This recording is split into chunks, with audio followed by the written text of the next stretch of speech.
किरत धक्के दे जहां दाने तहां खाने नानका सच है। तकरीबन मई जून ਦੇ ਵਿੱਚ ਆਪਾਂ ਇੱਥੇ ਵਿਚਾਰ ਕਥਾ ਕੀਤੀ, ਆਪ ਸੰਗਤਾਂ ਦੇ ਨਾਲ ਵਿਚਾਰਾਂ ਦੀ ਸਾਂਝ ਪਾਈ। ਹੁਣ ਫੇਰ ਦੁਬਾਰਾ ਦਾਣਾ ਪਾਣੀ ਦੇ ਅਨੁਸਾਰ 8 ਦਸੰਬਰ ਤੱਕ ਜੋ ਸਤਿਗੁਰੂ ਸੱਚੇ ਪਾਤਸ਼ਾਹ ਜਿੰਨੀ ਕੁ ਬਲ ਬੁੱਧੀ ਬਖਸ਼ਿਸ਼ ਕਰਨਗੇ ਉਹਦੇ ਮੁਤਾਬਕ ਆਪਾਂ ਵਿਚਾਰਾਂ ਦੀ ਸਾਂਝ ਜਿਹੜੀ ਹੈ ਪਾਵਾਂਗੇ। ਸਾਧ ਸੰਗਤ, ਸਭ ਤੇ ਉੱਤਮ ਹਰ ਕੀ ਕਥਾ, ਨਾਮ ਸੁਨਤ ਦਰਦ ਦੁੱਖ ਲੱਥਾ। ਕਥਾ ਜਿਹੜੀ ਹੈ ਨਾ, ਇਹਨੂੰ ਉੱਤਮ ਦਰਜਾ ਦਿੱਤਾ ਗਿਆ ਹੈ। ਜਿਵੇਂ ਬਾਰਿਸ਼ ਹੁੰਦੀ ਹੈ, ਝੜੀ ਵਾਲਾ ਮੀਂਹ ਹੁੰਦਾ ਹੈ, ਝੜੀ ਲੱਗ ਜਾਂਦੀ ਹੈ, ਕਿਨਮਣ ਕਾਣੀ ਉਹ ਸਾਰੀ ਭੂਮੀ ਨੂੰ ਤ੍ਰਿਪਤ ਕਰ ਦਿੰਦੀ ਹੈ। ਇਸੇ ਤਰ੍ਹਾਂ ਕਥਾ ਜਦੋਂ ਗੁਰਬਾਣੀ ਦੇ ਅਰਥ ਪਤਾ ਲੱਗ ਜਾਣ ਤਾਂ ਗੁਰਬਾਣੀ ਪੜ੍ਹਨ ਦਾ ਆਨੰਦ ਹੋਰ ਬਣ ਜਾਂਦਾ। ਇਸ ਕਰਕੇ ਤਕਰੀਬਨ ਉਦੋਂ 496-97 ਤੇ ਕਥਾ ਛੱਡੀ। ਉਸ ਤੋਂ ਬਾਅਦ ਹੋਰ ਕਥਾਵਾਚਕ ਆਏ ਗੁਰਮੁਖ ਪਿਆਰੇ। ਹੁਣ ਕਥਾ ਜੋ ਲੜੀਵਾਰ ਹੈ 546 ਅੰਗ ਤੇ ਪਹੁੰਚ ਚੁੱਕੀ ਹੈ। ਬਿਹਾਗੜਾ ਰਾਗ ਦੇ ਵਿੱਚ ਪੰਜਵੇਂ ਪਾਤਸ਼ਾਹ ਉਪਦੇਸ਼ ਬਖਸ਼ਿਸ਼ ਕਰ ਰਹੇ ਹਨ। ਬਿਹਾਗੜਾ ਮਹੱਲਾ ਪੰਜਵਾਂ, ਸ਼ਾਂਤ। ਸ਼ਾਂਤ ਦਾ ਅਰਥ ਹੁੰਦਾ ਜਸ। ਇਹ ਸ਼ਬਦ ਕਦੋਂ ਉਚਾਰਿਆ, ਕਿਸ ਪ੍ਰਥਾਏ ਉਚਾਰਿਆ, ਆਓ ਇਹਦੀ ਉਥਾਨਕਾ ਕੀ ਹੈ, ਕਿਉਂਕਿ ਹਰ ਸ਼ਬਦ ਦੀ ਉਥਾਨਕਾ ਹੈ ਕੋਈ ਨਾ ਕੋਈ। ਉਥਾਨਕਾ ਤੋਂ ਭਾਵ ਕਿਸ ਦੀ ਪ੍ਰਥਾਏ ਉਚਾਰਿਆ, ਕਦੋਂ ਉਚਾਰਿਆ। ਇਸ ਸ਼ਬਦ ਦੀ ਜੋ ਉਥਾਨਕਾ ਹੈ, ਜੋ ਦਮਦਮੀ ਟਕਸਾਲ ਦੇ ਮਹਾਂਪੁਰਖਾਂ ਨੇ, ਕਿਉਂਕਿ ਦਮਦਮੀ ਟਕਸਾਲ ਦੇ ਦੋ ਗਿਆਨੀ ਮਹਾਂਪੁਰਖ ਹੋਏ ਹਨ, ਸੰਤ ਗਿਆਨੀ ਸੁੰਦਰ ਸਿੰਘ ਖਾਲਸਾ, ਸੰਤ ਗਿਆਨੀ ਗੁਰਬਚਨ ਸਿੰਘ ਖਾਲਸਾ ਮਹਾਂਪੁਰਖ। ਇਹ ਐਸੇ ਮਹਾਂਪੁਰਖ ਹੋਏ ਹੈ, ਸੰਤ ਗਿਆਨੀ ਕਰਤਾਰ ਸਿੰਘ ਖਾਲਸਾ, ਸੰਤ ਗਿਆਨੀ ਜਰਨੈਲ ਸਿੰਘ ਖਾਲਸਾ, ਜਿਨ੍ਹਾਂ ਵਰਗੇ ਗੁਰਬਾਣੀ ਦੇ ਅਰਥ ਕੋਈ ਕਰ ਨਹੀਂ ਸਕਿਆ। ਜੇ ਇਹ ਰੂਹਾਂ ਦੁਬਾਰੇ ਆ ਜਾਣ ਤਾਂ ਕਹਿ ਨਹੀਂ ਸਕਦੇ। ਸੋ ਉਥਾਨਕਾ ਜੋ ਹੈ ਸ਼ਬਦ ਦੀ, ਸੰਤ ਗਿਆਨੀ ਗੁਰਬਚਨ ਸਿੰਘ ਖਾਲਸਾ ਮਹਾਂਪੁਰਖਾਂ ਨੇ ਆਪਣੀ ਕਥਾ 'ਚ ਦੱਸੀ ਹੈ।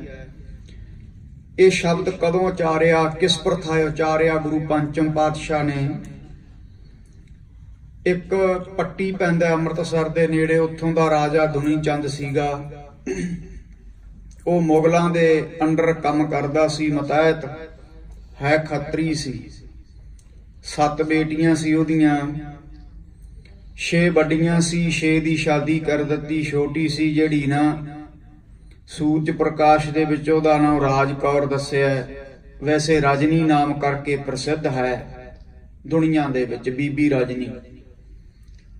ਉਹ ਬੀਬੀ ਰਜਨੀ ਦਾ ਪਿਤਾ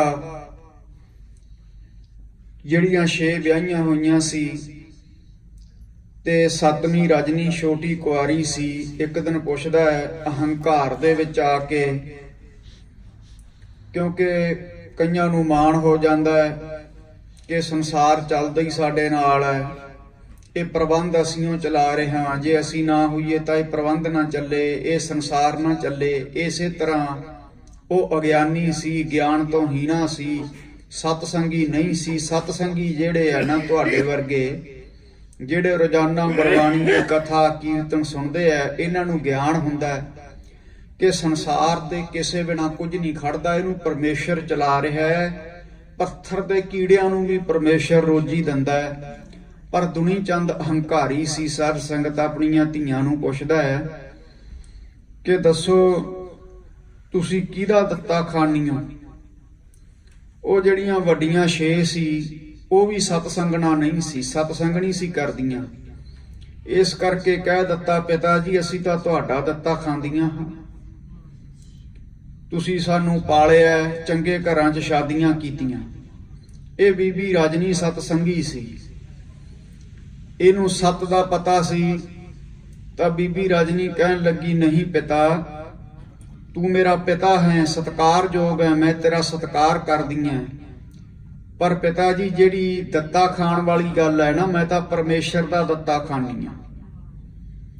ਹੰਕਾਰੀ ਬੰਦਾ ਕਦੇ ਸੱਚ ਨਹੀਂ ਸੁਣ ਸਕਦਾ, ਇਹ ਹੰਕਾਰੀ ਦਾ ਸੁਭਾਅ ਹੁੰਦਾ ਸਾਧ ਸੰਗਤ ਜੀ।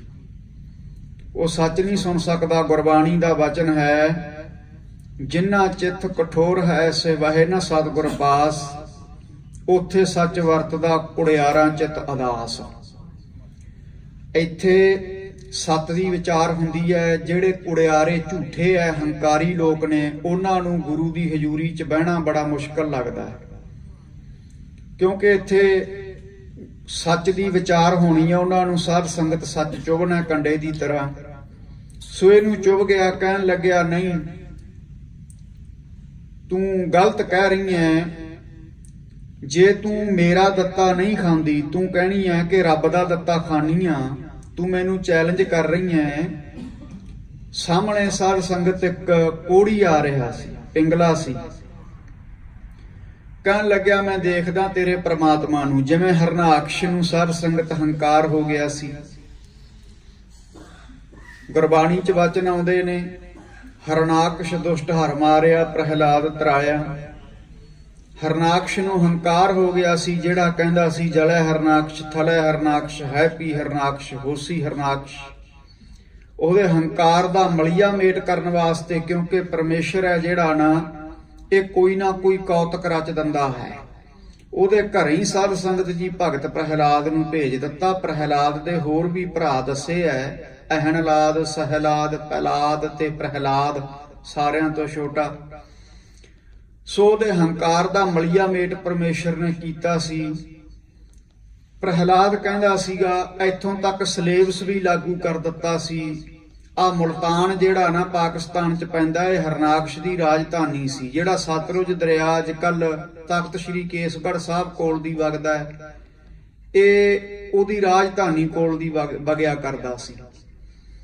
ਸੋ ਆਓ ਸਾਧ ਸੰਗਤ ਜੀ, ਹਰਨਾਕਸ਼ ਨੂੰ ਫਿਰ ਉਹਦੇ ਪੁੱਤਰ ਨਹੀਂ ਕਹਿ ਦਿੱਤਾ ਕਿ ਜਲੇ ਹਰੀ ਥਲੇ ਹਰੀ, ਕਿ ਹਰ ਜਗ੍ਹਾ ਤੇ ਹਰੀ ਪਰਮੇਸ਼ਰ ਦਾ ਵਾਸਾ। ਤੂੰ ਮੇਰਾ ਪਿਤਾ ਹੈ, ਐਜ ਏ ਫਾਦਰ ਮੈਂ ਤੇਰੀ ਰਿਸਪੈਕਟ ਕਰ ਸਕਦਾ, ਪਰ ਤੂੰ ਰੱਬ ਨਹੀਂ। ਤੇਰੇ ਵਰਗੇ ਰਾਜੇ ਪਤਾ ਨਹੀਂ ਉਹਨੇ ਕਿੰਨੇ ਕੁ ਬਣਾਏ ਤੇ ਨਾਸ਼ ਕੀਤੇ ਐ। ਸੋ ਇਸ ਤਰ੍ਹਾਂ ਉਸ ਹਰਨਾਕਸ਼ ਨੂੰ ਵੀ ਕ੍ਰੋਧ ਆ ਗਿਆ ਸੀ। ਫਿਰ ਪ੍ਰਹਿਲਾਦ ਨੂੰ ਬੜੇ ਤਸੀਹੇ ਦੇਣੇ ਕੀਤੇ, ਪਰ ਵਾਹਿਗੁਰੂ ਦਾ ਪਿਆਰਾ ਡੋਲਿਆ ਨਹੀਂ। ਇਸੇ ਤਰ੍ਹਾਂ ਬੀਬੀ ਰਜਨੀ ਨੂੰ ਹੁਣ ਪਿੰਗਲੇ ਨਾਲੇ ਵਿਆਹ ਦਿੱਤਾ ਉਸ ਹੰਕਾਰੀ ਦੁਨੀ ਚੰਦ ਪੱਟੀ ਦੇ ਰਾਜੇ ਨੇ ਆਪਣੀ ਧੀ ਨੂੰ।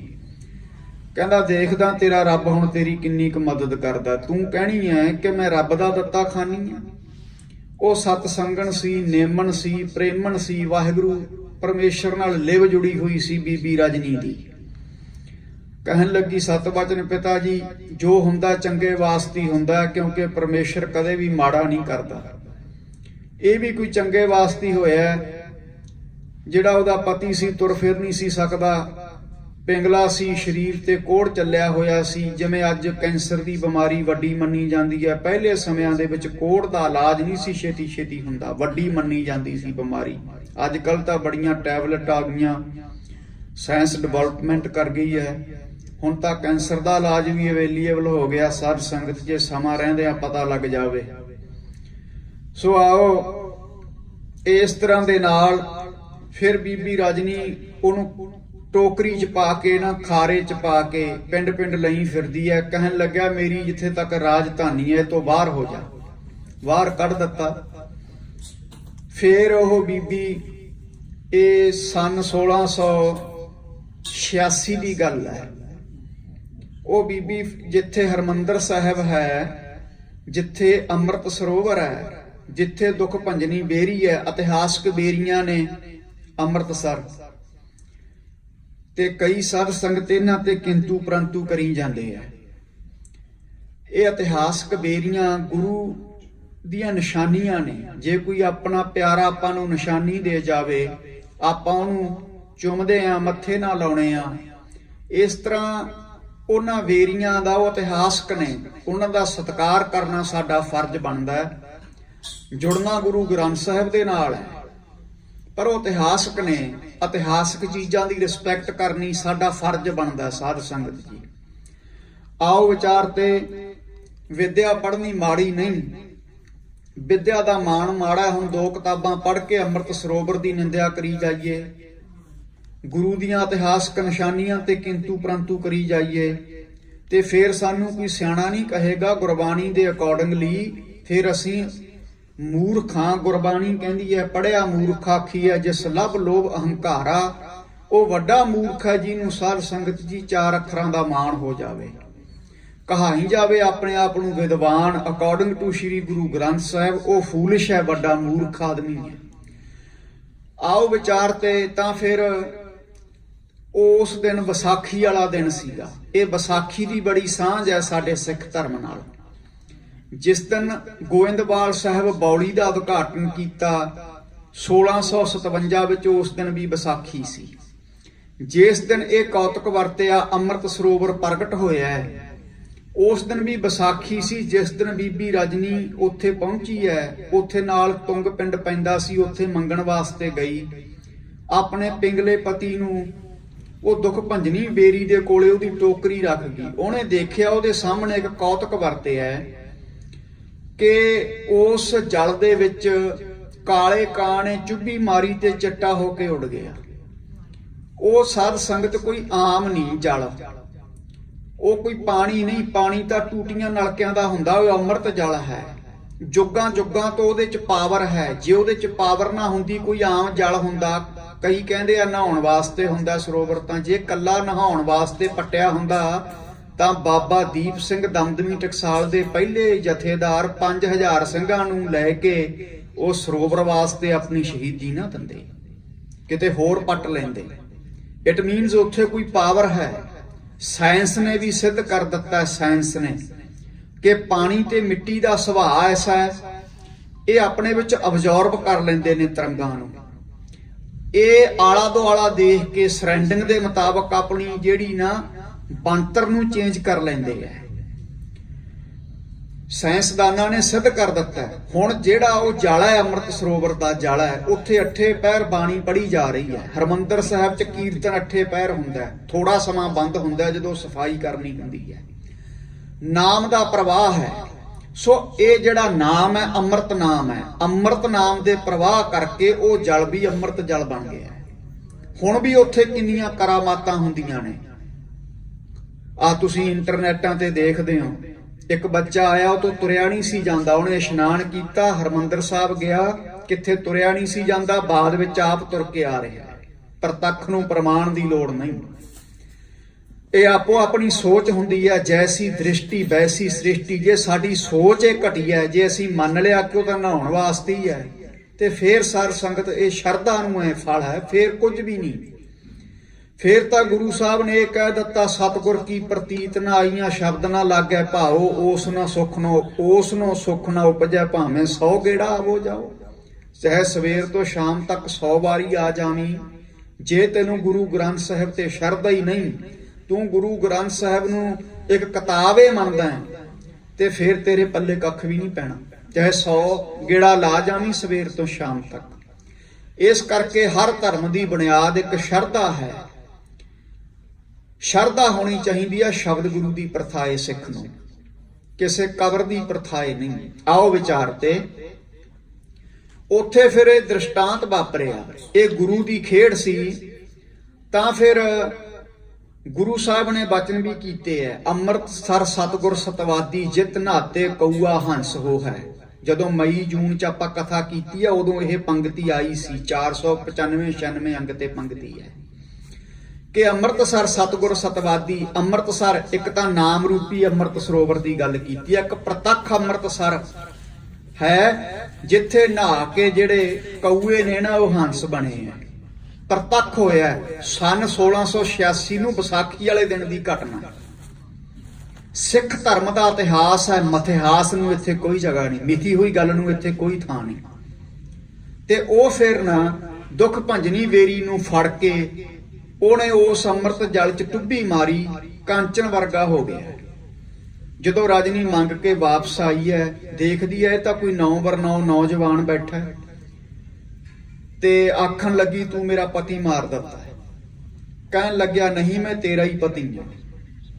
ਸਤਿਗੁਰੂ ਗੁਰੂ ਅਰਜਨ ਸਾਹਿਬ ਦਾ ਸਮਾਂ ਸੀ। ਸਤਿਗੁਰੂ ਅੰਤਰਜਾਮੀ ਸੰਤੋਖ ਸਰ ਸਾਹਿਬ ਜਿਹੜਾ ਸਰੋਵਰ ਹੈ ਉਹਦੀ ਸੇਵਾ ਕਰਾ ਰਹੇ ਸੀ ਪਾਤਸ਼ਾਹ। ਮਹਾਰਾਜ ਕੋਲੇ ਇਹ ਕੇਸ ਗਿਆ। ਸਤਿਗੁਰੂ ਸਭ ਜਾਣਦੇ ਸੀ ਵੀ ਇਹ ਸਤਜੁਗ ਦੇ ਸਮੇਂ ਦੀ ਇੱਥੇ ਇਸ ਅੰਮ੍ਰਿਤ ਜਲ ਚ ਪਾਵਰ ਹੈ। ਸਤਿਗੁਰੂ ਜਾਣਦੇ ਸੀ ਕਿ ਇੱਥੇ ਸਤਜੁਗ ਦੇ ਸਮੇਂ ਦੀ ਬਹੁਤ ਬੰਦਗੀ ਹੋਈ ਹੈ, ਪਰ ਸਤਿਗੁਰਾਂ ਨੇ ਪ੍ਰਗਟ ਕਰਨਾ ਸੀ ਬੀਬੀ ਰਜਨੀ ਦੁਆਰਾ, ਕਿਉਂਕਿ ਬੀਬੀ ਰਜਨੀ ਦਾ ਜਤ ਸਤ ਸੀ ਨਾ ਜਿਹੜਾ, ਉਹ ਬੜੀ ਜਤੀ ਸਤੀ ਤਪੀ ਬੀਬੀ ਸੀ। ਤੇ ਮਹਾਰਾਜ ਨੇ ਕਿਹਾ, ਭਾਈ ਤੇਰੇ ਸਰੀਰ ਦਾ ਕੋਈ ਅੰਗ ਬਚਿਆ ਜਿਸ ਤੇ ਕੋੜ ਦੇ ਚਿੰਨ ਹੋਣ? ਕਹਿੰਦਾ ਜੀ ਹਾਂ, ਆਹ ਹੱਥ ਹੈ ਮੇਰਾ, ਦੇਖੋ ਮੈਂ ਇਹ ਫੜ ਕੇ ਲਮਕਿਆ ਸੀ, ਇਹ ਰਹਿ ਗਿਆ।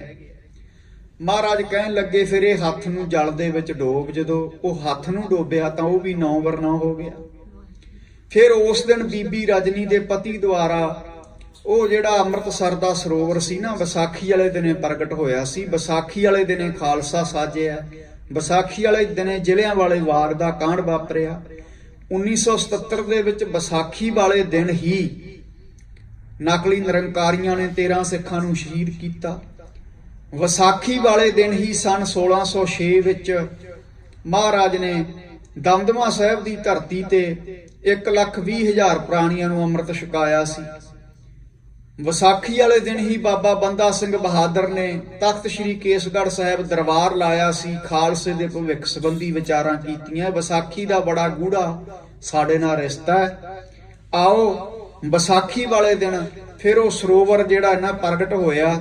ਇਹ ਸ਼ਬਦ ਉਪਦੇਸ਼ ਦਿੱਤਾ ਦੁਨੀ ਚੰਦ ਰਾਜੇ ਨੂੰ। ਫਿਰ ਦੁਨੀ ਚੰਦ ਰਾਜੇ ਨੂੰ ਪਤਾ ਲੱਗ ਗਿਆ ਕਿ ਮੇਰਾ ਜਿਹੜਾ ਜਵਾਈ ਸੀ ਨਾ, ਉਹ ਤਾਂ ਪਿੰਗਲਾ ਨਹੀਂ ਰਿਹਾ, ਹੁਣ 9/9 ਹੋ ਗਿਆ, ਖੇਡ ਵਰਤ ਗਈ ਹੈ। ਸਤਿਗੁਰਾਂ ਨੇ ਕੌਤਕ ਵਰਤਾ ਦਿੱਤਾ ਹੈ। ਸਤਿਗੁਰਾਂ ਨੇ ਕਦੇ ਵੀ ਆਪਣੀ ਮਹਿਮਾ ਪ੍ਰਗਟ ਕਰਨ ਵਾਸਤੇ ਕਿਤੇ ਕਰਾਮਾਤ ਨਹੀਂ ਦਿਖਾਈ, ਪਰ ਅਕਾਲ ਪੁਰਖ ਦੀ ਮਹਿਮਾ ਨੂੰ ਪ੍ਰਗਟ ਕਰਨ ਵਾਸਤੇ ਜਗ੍ਹਾ ਜਗ੍ਹਾ ਕਰਾਮਾਤ ਦਿਖਾਈ ਹੈ। ਆਪਣੇ ਆਪ ਨੂੰ ਮੱਥੇ ਟਿਕਾਉਣ ਵਾਸਤੇ ਕਿਤੇ ਕਰਾਮਾਤ ਨਹੀਂ ਦਿਖਾਈ ਸਤਿਗੁਰਾਂ ਨੇ। ਸੋ ਉੱਥੇ ਫਿਰ ਮਹਾਰਾਜ ਨੇ ਦੁਨੀ ਚੰਦ ਰਾਜਾ ਆਇਆ। ਦੁਨੀ ਚੰਦ ਰਾਜੇ ਨੂੰ ਸਤਿਗੁਰਾਂ ਨੇ ਇਹ ਉਪਦੇਸ਼ ਦਿੱਤਾ ਹੈ। ਕੱਲੇ ਦੁਨੀ ਚੰਦ ਨੂੰ ਨਹੀਂ ਦਿੱਤਾ, ਸਾਨੂੰ ਸਾਰਿਆਂ ਨੂੰ ਦਿੱਤਾ ਹੈ। ਗੁਰਬਾਣੀ ਦਾ ਜਿਹੜਾ ਉਪਦੇਸ਼ ਹੈ ਸਾਡੇ ਸਾਰਿਆਂ ਲਈ ਹੈ। ਆਪਾਂ ਮਾਰ ਕਿੱਥੋਂ ਖਾ ਜਾਂਦੇ ਆ? ਆਪਾਂ ਮਾਰ ਇੱਥੋਂ ਖਾ ਜਾਂਦੇ ਆ ਕਿ ਇਹ ਜਿਹੜੀ ਪੰਕਤੀ ਹੈ ਹੋਰ ਵਾਸਤੇ ਹੈ, ਮੇਰੇ ਲਈ ਨਹੀਂ। ਇੱਥੋਂ ਆਪਾਂ ਮਾਰ ਖਾ ਜਾਂਦੇ ਆ। ਨਹੀਂ, ਗੁਰਬਾਣੀ ਦਾ ਇੱਕ ਇੱਕ ਅੱਖਰ ਸਾਡੇ ਸਾਰਿਆਂ ਲਈ ਉਪਦੇਸ਼ ਦੇ ਰਿਹਾ ਹੈ, ਸਾਂਝਾ ਉਪਦੇਸ਼ ਹੈ। ਦੁਨੀ ਚੰਦ ਵੀ ਆਇਆ, ਉਹਨੂੰ ਵੀ ਉਪਦੇਸ਼ ਦੇ ਰਹੇ ਨੇ ਸਤਿਗੁਰੂ। ਉਹ ਦੁਨੀ ਚੰਦ ਨੇ ਨਾ ਫਿਰ ਇਹ 3 ਸ਼ਬਦ ਆਉਣਗੇ ਅੱਗੇ, 3 ਪਦੇ ਸੁਣ ਕੇ ਉਹ ਫਿਰ ਸਤਿਗੁਰਾਂ ਦੇ ਚਰਨਾਂ ਤੇ ਡਿੱਗ ਕੇ ਰੋਣ ਲੱਗ ਗਿਆ ਸੀ, ਵਿਰਾਗ ਚ ਆ ਕੇ। ਤੇ ਆਪਣੇ ਜਵਾਈ ਪਿੰਗਲੇ ਨੂੰ ਰਾਜ ਫਿਰ ਦੇ ਦਿੱਤਾ ਸੀ, ਪੱਟੀ ਦਾ ਰਾਜਾ ਬਣਾ ਦਿੱਤਾ ਸੀ। ਇਹ ਸਤਿਗੁਰੂ ਮਹਾਰਾਜ ਦੀਨ ਦਿਆਲੂ ਹਨ। ਬੀਬੀ ਰਜਨੀ ਨੂੰ ਇੱਕ ਤਰ੍ਹਾਂ ਭਿਖਾਰੀ ਬਣਾ ਕੇ ਤੋਰ ਦਿੱਤਾ ਸੀ, ਪਰ ਸਤਿਗੁਰੂ ਮਹਾਰਾਜ ਤਾਂ ਕੀਟਾਂ ਨੂੰ ਰਾਜ ਬਖਸ਼ਿਸ਼ ਕਰਨ ਵਾਲੇ ਨੇ। ਸੋ ਬੀਬੀ ਰਜਨੀ ਦੇ ਪਤੀ ਨੂੰ ਫਿਰ ਰਾਜ ਮਿਲਿਆ, ਕਿਉਂਕਿ ਉਹਦੇ ਲੜਕਾ ਤਾਂ ਕੋਈ ਹੈ ਨਹੀਂ ਸੀ। ਸਤਿਗੁਰੂ ਮਹਾਰਾਜ ਨੇ ਕਹਿ ਦਿੱਤਾ ਸੀ, ਦੁਨੀ ਚੰਦ ਇਸ ਪਿੰਗਲੇ ਪਤੀ ਨੂੰ ਹੁਣ ਤੂੰ ਰਾਜ ਦੇ ਦੇ, ਪਿੰਗਲਾ ਨਹੀਂ ਰਿਹਾ, 9/9 ਹੋ ਗਏ ਹੈ।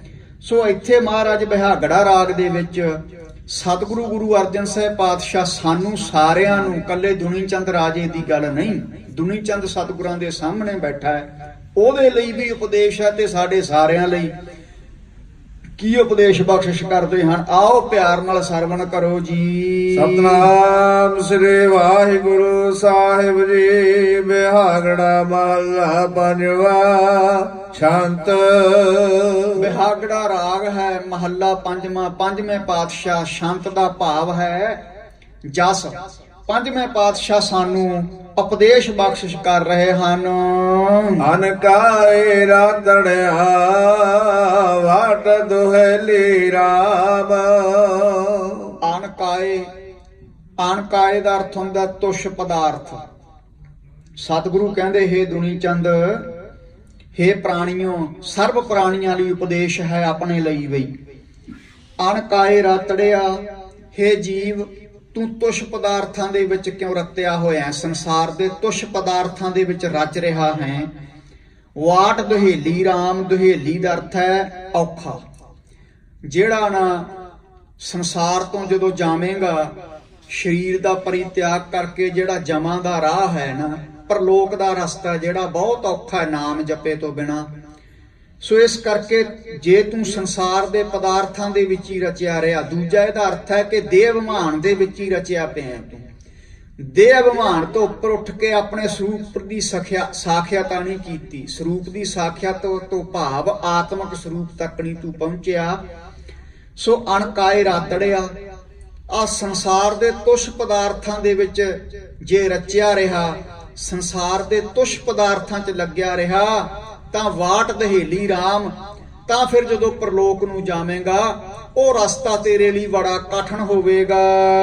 ਪਾਪ ਕਮਾਵੰਦਿਆ ਤੇਰਾ ਕੋਈ ਨਾ ਬੇਲੀ ਰਾਮ। ਪਾਪ ਕਮਾਵੰਦਿਆਂ, ਪਾਪ ਸਾਧ ਸੰਗਤ ਜਦੋਂ ਕਮਾਵਾਂਗੇ ਤਾਂ ਕਿਸੇ ਨੇ ਵੀ ਕੋਈ ਨਾ ਬੇਲੀ ਰਾਮ, ਬੇਲੀ ਤੋਂ ਭਾਵ ਤੇਰਾ ਕੋਈ ਵੀ ਫਿਰ ਸਾਥ ਨਹੀਂ ਦੇਵੇਗਾ ਦਰਗਾਹ ਦੇ ਵਿੱਚ। ਬੇਲੀ ਦਾ ਭਾਵ ਹੁੰਦਾ ਸਾਥੀ, ਕੋਈ ਫਿਰ ਤੇਰਾ ਸਾਥੀ ਨਹੀਂ। ਫਿਰ ਤੈਨੂੰ ਕੀਤੇ ਹੋਏ ਪਾਪ ਕਰਮ ਦੇ ਮੁਤਾਬਕ ਜਿਹੜਾ ਧਰਮ ਰਾਜਾ ਹੈ, ਜੱਜ ਹੈ, ਅਕਾਲ ਪੁਰਖ ਦਾ ਵਠਾਇਆ। ਦੇਖੋ ਪਹਿਲਾਂ ਤਾਂ ਕੀਤੇ ਹੋਏ ਪਾਪਾਂ ਦੇ ਮੁਤਾਬਕ ਸਾਨੂੰ ਇਸ ਲੋਕ ਵਿੱਚ ਸਜ਼ਾ ਮਿਲਦੀ ਹੈ। ਕੋਈ ਭਿਆਨਕ ਬਿਮਾਰੀ ਲੱਗ ਗਈ, ਕੋਈ ਲਾਸ ਹੋ ਗਿਆ, ਫਿਰ ਅੱਗੇ ਪ੍ਰਲੋਕ ਦੇ ਵਿੱਚ ਤਾਂ ਮਿਲਣੀ ਹੈ। ਪਾਪ ਕਮਾਵੰਦਿਆਂ ਤੇਰਾ ਕੋਈ ਨਾ ਬੇਲੀ ਰਾਮ। ਪਾਪ ਕਰਦੇ ਦਾ, ਜੇ ਤੂੰ ਪਾਪ ਕਰਮ ਕਰੇਗਾ, ਜਿਵੇਂ ਵਾਲਮੀਕ ਜੀ ਨੂੰ ਕਿਹਾ ਸੀ ਮਹਾਂਪੁਰਖਾਂ ਨੇ ਕਿ ਜੇ ਤੂੰ ਪਾਪ ਕਰੇਗਾ ਤੇਰਾ ਕਿਸੇ ਨੇ ਵੀ ਸਾਥ ਨਹੀਂ ਦੇਣਾ, ਪ੍ਰਲੋਕ ਦੇ ਵਿੱਚ ਤੇਰੀ ਕਿਸੇ ਨੇ ਲੋਕ ਪ੍ਰਲੋਕ 'ਚ ਬਾਂਹ ਨਹੀਂ ਫੜਨੀ। ਇਸ ਕਰਕੇ ਪਾਪ ਕਰਦੇ ਦਾ, ਪਾਪ ਕਮਾਉਂਦੇ ਦਾ ਤੇਰਾ ਕੋਈ ਵੀ ਰਾਖਾ ਨਹੀਂ ਲੋਕ ਪ੍ਰਲੋਕ ਦੇ ਵਿੱਚ। ਕੋਈ ਨਾ ਬੇਲੀ ਹੋਏ ਤੇਰਾ ਸਦਾ ਪਛਤਾਵਾ ਹੈ। ਕੋਈ ਤੇਰਾ ਰਾਖਾ ਨਹੀਂ, ਕੋਈ ਤੇਰਾ ਸਾਥੀ ਨਹੀਂ, ਤੇ ਸਦਾ ਹੀ ਤੇਰੇ ਪੱਲੇ ਨਾ ਪਛਤਾਵਾ ਹੀ ਪਵੇਗਾ। ਫਿਰ ਇੱਥੇ ਵੀ ਪਛਤਾਵੇਂਗਾ ਤੇ ਅੱਗੇ ਵੀ ਪਛਤਾਵੇਂਗਾ। ਲੋਕ ਪ੍ਰਲੋਕ ਦੇ ਵਿੱਚ ਤੇਰੇ ਪੱਲੇ ਪਛਤਾਵਾ ਹੀ ਪਊਗਾ, ਤੇਰਾ ਕੋਈ ਪਾਪ ਕਮਾਉਂਦੇ ਦਾ ਸਾਥੀ ਨਹੀਂ। ਗੁਣ ਗੋਪਾਲ ਨਾ ਜਪੇ ਰਸਨਾ, ਫਿਰ ਕਦੋਂ ਸੇਧੇ ਆਵੇ। ਗੁਣ ਗੋਪਾਲ, ਗੋਪਾਲ ਨਾਮ ਗੂ ਨਾਮ ਪ੍ਰਿਥਵੀ ਦਾ ਹੈ। ਪਾਲ ਕਹਿੰਦੇ ਆ ਪਾਲਣ ਵਾਲਾ, ਜਿਹੜਾ ਪ੍ਰਿਥਵੀ ਨੂੰ ਪਾਲਣ ਵਾਲਾ ਗੋਪਾਲ ਵਾਹਿਗੁਰੂ ਪਰਮੇਸ਼ਰ ਹੈ। ਕਿਉਂਕਿ ਬੇਅੰਤ ਨਾਮ ਨੇ ਵਾਹਿਗੁਰੂ ਦੇ। ਗੋਬਿੰਦ ਕਹਿੰਦੇ ਨੇ, ਗੋਪਾਲ ਕਹਿੰਦੇ ਆ ਉਹਨੂੰ, ਗੌੜ ਕਹਿੰਦੇ ਨੇ, ਈਸ਼ਵਰ ਕਹਿੰਦੇ ਨੇ, ਅੱਲਾ ਕਹਿੰਦੇ ਆ, ਵਾਹਿਗੁਰੂ ਕਹਿੰਦੇ ਆ। ਬੇਅੰਤ ਉਹਦੇ ਨਾਮ ਨੇ। ਸੇਖਨਾਗ ਸੱਪ ਹੈ ਜਿਹੜਾ, ਗੁਰਬਾਣੀ 'ਚ ਸ਼ੇਸ਼ਨਾਗ ਪਾਠ ਵੀ ਆਉਂਦਾ, ਸੇਖਨਾਗ ਵੀ ਆਉਂਦਾ। ਹਜ਼ਾਰਾਂ ਨਾਂ ਨਵੇਂ ਲੈਂਦਾ ਵਾਹਿਗੁਰੂ ਪਰਮੇਸ਼ਰ ਦੇ ਰੋਜ਼ਾਨਾ। ਕਬੀਰ ਸਾਹਿਬ ਦਾ ਸ਼ਬਦ ਹੈ, ਸਨਕ ਸਨੰਦ ਮਹੇਸ਼ ਸਮਾਨਾ, ਸੇਖ ਨਾਗ ਤੇਰੋ ਮਰਮ ਨਾ ਜਾਣਾ। ਸਨਕ, ਸਨੰਦਨ, ਸਨਾਤਨ ਤੇ ਸੰਤ ਕੁਮਾਰ, ਇਹ ਚਾਰੇ ਬ੍ਰਹਮਾ ਦੇ ਪੁੱਤਰ ਹਨ। ਮਹੇਸ਼ ਕਹਿੰਦੇ ਨੇ ਸ਼ਿਵ ਜੀ ਨੂੰ। ਸਮਾਨਾ ਦਾ ਅਰਥ ਹੈ ਸਮਾ ਰਹੇ ਹਨ, ਜਾਂ ਦੂਜਾ ਅਰਥ ਲਾ ਲਓ ਸਮਾਨਾ ਦਾ ਵਰਗੇ। ਸਨਕ, ਸਨੰਦਨ, ਸਨਾਤਨ, ਸੰਤ ਕੁਮਾਰ ਤੇ ਸ਼ਿਵ ਜੀ ਵਰਗੇ। ਸੇਖ ਨਾਗ ਤੇਰੋ ਮਰਮ ਨਾ ਜਾਣਾ, ਸੱਪਾਂ ਦਾ ਰਾਜਾ ਸ਼ੇਸ਼ ਨਾਗ, ਜਿਹਦੇ ਹਜ਼ਾਰਾਂ ਮੂੰਹ ਨੇ। ਕਈ ਮੂੰਹਾਂ ਵਾਲੇ ਸੱਪ ਤਾਂ ਹੁਣ ਵੀ ਦੇਖਣ ਨੂੰ ਮਿਲਦੇ ਆ ਸਾਧ ਸੰਗਤ ਜੀ। ਜੋ ਗੁਰਬਾਣੀ 'ਚ ਲਿਖਿਆ ਨਾ, ਇਹ ਸੱਤ ਹੈ, ਤਿੰਨ ਕਾਲੇ, ਤੇ ਕੋਈ ਸ਼ੰਕਾ ਨਹੀਂ ਕਰਨਾ। ਸਾਧ ਸੰਗਤ ਜੀ, ਪਤਾ ਹੀ ਨਹੀਂ ਪਰਮੇਸ਼ਰ ਨੇ ਕਿੰਨੇ ਪ੍ਰਕਾਰ ਦੇ ਜੀਵ ਜੰਤੂ ਸਾਜੇ ਹੋਏ ਨੇ, ਕਿੰਨੀ ਕੁ ਕਿਸਮ ਦੇ ਸੱਪ ਨੇ। ਸਾਧ ਸੰਗਤ, ਇਸ ਕਰਕੇ ਉਹ ਵੀ ਸੇਖ ਨਾਗ ਸੱਪ ਵੀ ਤੇਰੇ ਨਾਂ, ਤੇਰਾ ਅੰਤ ਨਹੀਂ ਪਾ ਸਕਿਆ, ਜਿਹੜਾ ਤੇਰੇ ਹਜ਼ਾਰਾਂ ਨਾਂ ਨਵੇਂ ਲੈਂਦਾ ਰੋਜ਼ਾਨਾ। ਸੋ ਇਸ ਕਰਕੇ ਗੁਣ ਗੋਪਾਲ, ਗੋਪਾਲ ਨਾਮ ਗੋਪਾਲ ਪ੍ਰਿਥਵੀ ਨੂੰ ਪਾਲਣ ਵਾਲਾ ਵਾਹਿਗੁਰੂ ਪਰਮੇਸ਼ਰ ਹੈ। ਜੇ ਗੁਣ ਗੋਪਾਲ ਨਾ ਜਪ ਹੈ ਰਸਨਾ, ਤੂੰ ਰਸਨਾ ਦੇ ਨਾਲ ਉਸ ਪ੍ਰਿਥਵੀ ਨੂੰ ਪਾਲਣ ਵਾਲੇ ਗੋਪਾਲ ਦਾ ਨਾਮ ਨਹੀਂ ਜਪਦਾ, ਹੁਣ ਨਹੀਂ ਜਪਦਾ, ਫੇਰ ਕਦਹੂ ਸੇ ਦਹਿ ਆਵੈ। ਫਿਰ ਕਦੋਂ ਉਹ ਦਿਨ ਆਉਣਗੇ ਜਦੋਂ ਤੂੰ ਪਾਪ ਬਖਸ਼ਾਵੇਂਗਾ, ਕਦੋਂ ਉਹ ਦਿਨ ਆਉਣਗੇ ਜਦੋਂ ਤੂੰ ਨਾਮ ਜਪੇਂਗਾ। ਇਹਦਾ ਅਰਥ ਇਹ ਹੈ, ਫਿਰ ਕਦਹੂ ਸੇ ਦਹਿ ਆਵੈ। ਉਹ ਦਿਨ ਕਦੋਂ ਆਉਣਗੇ ਜਦੋਂ ਤੂੰ ਨਾਮ ਜਪੇਂਗਾ, ਭਾਵ ਨਹੀਂ ਆਉਣਗੇ। ਜਿਹੜਾ time and tide wait for none, ਸਮਾਂ ਤੇ ਸਮੁੰਦਰ ਦੀਆਂ ਲਹਿਰਾਂ ਕਿਸੇ ਦਾ ਇੰਤਜ਼ਾਰ ਨਹੀਂ ਕਰਦੀਆਂ। ਸਮਾਂ ਲੰਘਦਾ ਜਾ ਰਿਹਾ, ਉਹ ਦਿਨ ਕਦੇ ਵੀ ਨਹੀਂ ਆਉਣੇ। ਅੱਗੇ ਦੱਸਦੇ ਹਨ, ਅੱਗੇ ਪ੍ਰਮਾਣ ਦਿੰਦੇ ਐ। ਤਰਵਰ ਵਿਛੁਨੈ ਪਾਪ ਜੁੜਤੇ ਜਮ ਮਗ ਗੌਨ ਅਕੇਲੀ। ਅੱਗੇ ਐਗਜ਼ਾਮਪਲ ਦਿੰਦੇ ਨੇ, ਉਹ ਦਿਨ ਕਦੇ ਨਹੀਂ ਆਉਣਗੇ, ਸਮਾਂ ਵਿਅਰਥ ਗਵਾਈ ਜਾ ਰਹੇ ਹੈ। ਤਰਬਰ ਵਿਛੁਨੇ ਨੇ ਪਾਤ ਜੁੜਤੇ। ਪਾਤ ਦਾ ਅਰਥ ਹੈ ਪੱਤੇ, ਤਰਬਰ ਦਾ ਅਰਥ ਹੈ ਦਰਖਤ। ਜਿਵੇਂ ਦਰਖਤ ਨੂੰ ਪੱਤੇ ਡਿੱਗ ਪੈਂਦੇ ਐ, ਜਦੋਂ ਪੱਤਝੜ ਆਉਂਦੀ ਹੈ, ਪੱਤੇ ਡਿੱਗਦੇ ਦੇਖਦੇ ਹੋ ਰੋਜ਼ਾਨਾ ਦਰਖਤਾਂ ਤੋਂ। ਡਿੱਗੇ ਹੋਏ ਪੱਤੇ ਕਦੇ ਦੁਬਾਰਾ ਲੱਗੇ ਦੇਖੇ ਆ? ਨਹੀਂ ਲੱਗਦੇ। ਇਸੇ ਤਰ੍ਹਾਂ ਇਹ ਸਰੀਰ ਰੂਪੀ ਬ੍ਰਿਸ਼ ਹੈ, ਇਹਦੇ ਚ ਸਵਾਸਾਂ ਰੂਪੀ ਪੱਤੇ ਨੇ, ਸਵਾਸ ਨੇ। ਜਿਸ ਦਿਨ ਸਵਾਸਾਂ ਰੂਪੀ ਪੱਤੇ ਸਰੀਰ ਤੋਂ ਵੱਖ ਹੋ ਗਏ, ਸਵਾਸ ਨਿਕਲ ਗਏ, ਇੱਕ ਵਾਰੀ ਸਵਾਸ ਨਿਕਲ ਗਏ ਦੁਬਾਰਾ ਨਹੀਂ ਆਉਂਦੇ ਹੁੰਦੇ। ਜਿਵੇਂ ਡਿੱਗੇ ਹੋਏ ਦਰਖਤ ਤੋਂ ਪੱਤੇ ਟੁੱਟ ਜਾਣ, ਦੁਬਾਰਾ ਦਰਖਤ ਨਾਲ ਨਹੀਂ ਜੁੜਦੇ, ਇਸੇ ਤਰ੍ਹਾਂ ਜਦੋਂ ਸਵਾਸ ਨਿਕਲ ਗਏ ਦੁਬਾਰਾ ਸਵਾਸ ਨਹੀਂ ਆਉਣੇ। ਇਹ ਸਮਾਂ ਹੱਥੋਂ ਗਵਾ ਲਵੇਂਗਾ। ਜਮ ਮਗ ਗੌਣ ਅਕੇਲੀ। ਮਗ ਦਾ ਅਰਥ ਹੁੰਦਾ ਮਾਰਗ। ਉਹ ਜਮਾਂ ਦਾ ਜਿਹੜਾ ਮਾਰਗ ਹੈ, ਗੌਣ ਤੋਂ ਭਾਵ ਗਵਨ ਕਰੇਗਾ। ਤੇਰੀ ਜਿੰਦ ਨਾ ਫਿਰ ਨਾਮ ਜਪਣ ਤੋਂ ਬਿਨਾ ਕੱਲੀ ਪੈ ਜਾਵੇਗੀ। ਜਦੋਂ ਕੱਲੀ ਜਿੰਦ ਪੈ ਜਾਵੇਗੀ ਫਿਰ ਜਮ ਲੈ ਜਾਣਗੇ ਘਸੀਟ ਕੇ ਇਹਨੂੰ। ਇਸ ਕਰਕੇ ਗੁਰਮੁਖਾ ਹੁਣ ਸਮਾਂ ਗੁਣ ਗੋਪਾਲ, ਉਹ ਵਾਹਿਗੁਰੂ ਦੇ ਗੁਣਾਂ ਨੂੰ ਗਾਲੈ, ਨਹੀਂ ਫਿਰ ਕਦੇ ਵੀ ਦਿਨ ਨਹੀਂ ਆਉਣਗੇ ਜਦੋਂ ਤੇਰੇ ਸਰੀਰ ਚੋਂ ਸਵਾਸ ਨਿਕਲ ਗਏ। ਜੇ ਤੈਂ ਨਾਮ ਨਹੀਂ ਜਪਿਆ ਫਿਰ ਕੱਲਾ ਪੈ ਜਾਵੇਂਗਾ ਲੋਕ ਪਰਲੋਕ ਦੇ ਵਿੱਚ। ਜਮਾਂ ਦੇ ਮਾਰਗ ਨੂੰ ਫਿਰ ਕੱਲਾ ਤੁਰੇਗਾ, ਤੈਨੂੰ ਅੱਗੇ ਲਾ ਕੇ ਤੋਰ ਲੈਣਗੇ ਉਹ। ਬਿਨਵੰਤ ਨਾਨਕ ਬਿਨ ਨਾਮ ਹਰਿ ਕੇ ਸਦਾ ਫਿਰਤ ਦੁਹੇਲੀ। ਬਿਨਵੰਤ ਤੋਂ ਭਾਵ ਬੇਨਤੀ ਕਰਦੇ ਆ ਸਤਿਗੁਰੂ, ਬੇਨਤੀ ਕਰਦੇ ਹਨ। ਬੇਨਤੀ ਕੀ ਕਰਦੇ ਐ? ਬਿਨਵੰਤ ਨਾਨਕ ਬਿਨ ਨਾਮ ਹਰਿ ਕੇ। ਬਿਨਾ ਵਾਹਿਗੁਰੂ ਦੇ ਨਾਮ ਤੋਂ ਸਤਿਗੁਰੂ ਮਹਾਰਾਜ ਕਹਿੰਦੇ ਨੇ ਜਿਹੜੀ ਸਦਾ ਫਿਰਤ ਦੁਹੇਲੀ, ਇਹ ਜਿਹੜੀ ਜਿੰਦ ਹੈ ਨਾ, ਇਹ ਦੁਖੀਏ ਹੁੰਦੀ ਹੈ ਸਾਧ ਸੰਗਤ ਜੀ ਬਿਨਾ ਨਾਮ ਤੋਂ। ਹੁਣ ਸਰਦੀਆਂ ਚੱਲ ਰਹੀਆਂ ਨੇ, ਪਰ ਸਾਡੇ ਜਿਹੜੇ ਮਨ ਨੇ ਨਾ, ਮਨ ਸਾਡੇ ਭੱਠੀ ਦੇ ਦਾਣੇ ਵਾਂਗੂ ਭੁੱਜ ਰਹੇ ਹੈ। ਗੁਰਬਾਣੀ ਦਾ ਪ੍ਰਮਾਣ ਹੈ, ਚੰਦਨ ਚੰਦਨਾ ਸ਼ਰਦ ਰੁੱਤ ਮੂਲ ਨਾ ਮਿਟੀ ਘਾਮ, ਸ਼ੀਤਲ ਥੀਵੈ ਨਾਨਕਾ ਜਪੰਦੜੋ ਹਰਿ ਨਾਮ। ਚੰਦਨ ਤੇ ਚੰਦ ਤੇ ਇੱਕ ਸ਼ਰਦੀ ਦੀ ਰੁੱਤ, ਤਿੰਨੇ ਠੰਡੇ ਐ। ਚੰਦਨ, ਚੰਦਰਮਾ ਤੇ ਸ਼ਰਦੀ ਦੀ ਰੁੱਤ ਸਾਡੇ ਸਰੀਰ ਨੂੰ ਠਾਰ ਦੇਣਗੇ। ਠੰਡ ਲੱਗ ਰਹੀ ਆ ਸਰੀਰ ਨੂੰ, ਪਰ ਮਨ ਨਹੀਂ ਠਰਿਆ। ਮਨ ਤਾਂ ਉਸੇ ਤਰ੍ਹਾਂ ਭੱਠੀ ਦੇ ਦਾਣੇ ਵਾਂਗੂ ਭੁੱਜ ਰਿਹਾ ਹੈ ਨਾ ਸਾਡਾ। ਜਿਹੜੀ ਪੀਸ ਟੂ ਮਾਈਂਡ ਹੈ, ਮਨ ਦੀ ਸ਼ਾਂਤੀ ਹੈ, ਇਹ ਬਿਨਾ ਹਰੀ ਦੇ ਨਾਮ ਤੋਂ ਨਹੀਂ ਮਿਲਣੀ। ਸਦਾ ਫਿਰਤ ਦੁਹੇਲੀ, ਤੇ ਤੇਰੀ ਜਿੰਦ ਜਿਹੜੀ ਹੈ ਨਾ, ਫਿਰ ਦੁਖੀ ਹੁੰਦਾ, ਤੇਰੀ ਜਿੰਦ ਦੁਖੀ ਹੁੰਦੀ ਫਿਰੂਗੀ। ਦੁਖੀ ਹੁੰਦਾ ਫਿਰੇਗਾ ਬਿਨਾ ਵਾਹਿਗੁਰੂ ਪਰਮੇਸ਼ਰ ਦੇ ਨਾਮ ਤੋਂ। ਇਸ ਕਰਕੇ ਨਾਮ ਨੂੰ ਜਪਿਆ ਕਰ। ਇੱਥੇ ਪਹਿਲੇ ਪਦੇ ਦੀ ਸਮਾਪਤੀ ਹੈ। ਅਗਲੇ ਪਦੇ ਵਿੱਚ ਕੀ ਦੱਸਦੇ ਹਨ ਜੀ? ਰਾਜਾ ਦੁਨੀ ਚੰਦ ਪੱਟੀ ਦਾ ਸਾਹਮਣੇ ਸਤਿਗੁਰਾਂ ਦੇ ਬੈਠਾ ਹੈ, ਹੋਰ ਵੀ ਸੰਗਤ ਬੈਠੀ ਹੈ। ਅੱਗੇ ਕੀ ਸਤਿਗੁਰੂ ਉਪਦੇਸ਼ ਕਰਦੇ ਹਨ, ਸਰਵਣ ਕਰੋ। ਤੂੰ ਬਲਵੰਚ ਲੂਕ ਕਰਹਿ ਸਭ ਜਾਣੈ ਜਾਣੀ ਰਾਮ। ਤੂੰ ਬਲਵੰਚ, ਬਲਵੰਚ ਦਾ ਅਰਥ ਹੁੰਦਾ ਠੱਗੀ ਮਾਰਨੀ। ਤੂੰ ਬਲਵੰਚ ਲੂਕ ਕਰਹਿ, ਆਪਾਂ ਲੁਕ ਕੇ ਠੱਗੀ ਮਾਰਦੇ ਆਂ, ਲੁਕ ਕੇ ਗਲਤ ਕੰਮ ਕਰਦੇ ਆਂ। ਕਹਿ ਦਿੰਨੇ ਆ ਇੱਥੇ ਕਿਹੜਾ ਪ੍ਰਮਾਤਮਾ ਦੇਖਦਾ ਹੈ। ਕਹਿ ਦਿੰਨੇ ਆ ਨਾ ਸਾਧ ਸੰਗਤ ਕਿ ਇੱਥੇ ਪ੍ਰਮਾਤਮਾ ਨਹੀਂ ਦੇਖਦਾ, ਪਰ ਨਹੀਂ, ਇਹ ਸਾਡਾ ਭੁਲੇਖਾ ਹੈ। ਪ੍ਰਮਾਤਮਾ ਦ੍ਰਿਸ਼ਟਾ ਰੂਪ ਹੋ ਕਰਕੇ ਦੇਖ ਰਿਹਾ ਹੈ। ਤੂੰ ਦਰਿਆਓ ਦਾਨਾ ਬੀਨਾ ਤੇ ਬਖਤਾ ਰੂਪ ਹੋ ਕਰਕੇ ਉਹ ਸਾਡੇ ਚ ਬੋਲਦਾ ਹੈ, ਦ੍ਰਿਸ਼ਟਾ ਰੂਪ ਹੋ ਕਰਕੇ ਦੇਖਦਾ ਹੈ। ਤੇ ਇਸ ਕਰਕੇ ਜੱਗ ਕੋਲੋਂ ਤਾਂ ਲੁਕਾ ਕੇ ਪਾਪ ਕਰ ਲਵਾਂਗੇ, ਪਰ ਰੱਬ ਕੋਲੋਂ ਨਹੀਂ ਕੁਝ ਵੀ ਲੁਕਿਆ।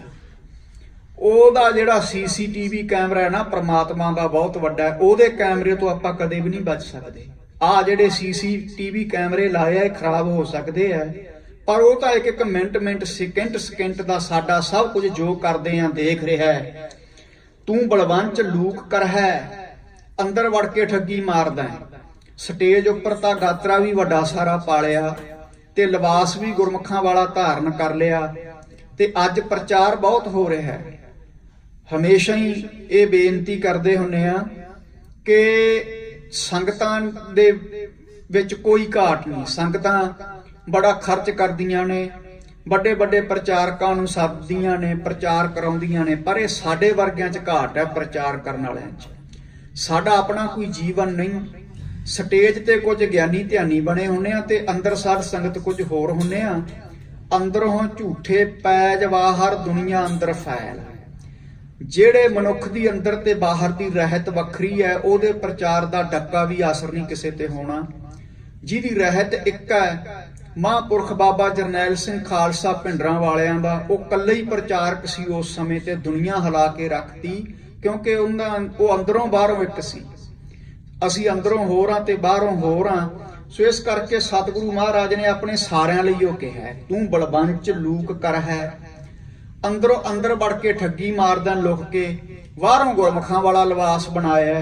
ਤੂੰ ਸੋਚਦਾ ਕਿ ਮੈਨੂੰ ਕਿਸੇ ਨੇ ਦੇਖਿਆ ਨਹੀਂ, ਲੂਕ ਕਰੈ, ਲੁਕ ਕੇ ਮਾਰਦਾ ਨਾ। ਪਰ ਮਹਾਰਾਜ ਅੱਗੇ ਕਹਿੰਦੇ ਆ, ਸਭ ਜਾਣਾ ਜਾਣੀ ਰਾਮ। ਜਿਹੜਾ ਰਾਮ ਹੈ ਨਾ, ਹਰ ਜਗ੍ਹਾ ਤੇ ਰਮਿਆ ਹੋਇਆ ਵਾਹਿਗੁਰੂ ਪਰਮੇਸ਼ਰ ਹੈ, ਉਹ ਤਾਂ ਸਭ ਜਾਣਦਾ ਹੈ ਕਿ ਤੂੰ ਅੰਦਰ ਕੀ ਹੈ ਤੇ ਬਾਹਰ ਕੀ ਹੈ। ਲੇਖਾ ਧਰਮ ਪਿਆ ਤਿਲ ਪੀੜੈ ਕਹਾਣੀ ਰਾਮ।